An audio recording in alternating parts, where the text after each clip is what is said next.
இந்த வீடியோக்குள்ள போறதுக்கு முன்னாடி நம்ம சேனலை சப்ஸ்கிரைப் பண்ணாதவங்க சப்ஸ்கிரைப் பண்ணிடுங்க. பக்கத்துல இருக்க பெல் பட்டனையும் கிளிக் பண்ணிக்கோங்க. வாங்க வீடியோக்குள்ள போகலாம். எதிர்நீச்சல் 2 சீரியல்ல சமீபத்துல என்ட்ரி கொடுத்து மக்கள் கிட்ட நல்ல வரவேற்பை பெற்றிருக்கவர் தான் நடிகர் அபிஷேக். இவர் இந்த சீரியல்ல ஆலிவர் தேவசகாயம் அப்படின்ற கதாபாத்திரத்துல நடிச்சிட்டு வராரு. இவர் இதுக்கு முன்னாடி எதிர்நீச்சல் சீரியல் இயக்குனர் திருசெல்வம் இயக்குன கோலங்கள் சீரியல்ல முக்கிய கதாபாத்திரத்துல நடிச்சிருந்தாரு அப்படின்றது குறிப்பிடத்தக்கது. இந்த நிலையில நடிகர் அபிஷேக் எதிர்நீச்சல் 2 சீரியல்ல நடிக்கிறதுக்கான காரணம் குறித்து வெளிப்படையா இப்போ பேசியிருக்காரு. இதுல எதிர்நீச்சல் சீரியல்ல நடிக்க ஒத்துக்கிட்டதுக்கு ரொம்பவே முக்கிய காரணம் இயக்குனர் திருசெல்வம், மற்றொரு காரணம் சன் தொலைக்காட்சி நிர்வாகம். கோலங்கள் சீரியலுக்கு அப்புறம் உங்க தகுதிக்கு ஏற்க ஒரு விஷயம் இருந்தா உங்களை கட்டாயம் அழைப்போம் அப்படின்னு இயக்குனர் சொல்லியிருந்தாரு.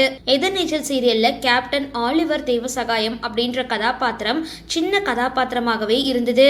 ஆனா அதுக்கப்புறம் மக்கள் கிட்ட கிடைச்ச வரவேற்பை தொடர்ந்து அந்த கதாபாத்திரம் தொடர்ந்து நீடிச்சிட்டு வருது அப்படின்னு சொல்லியிருக்காரு.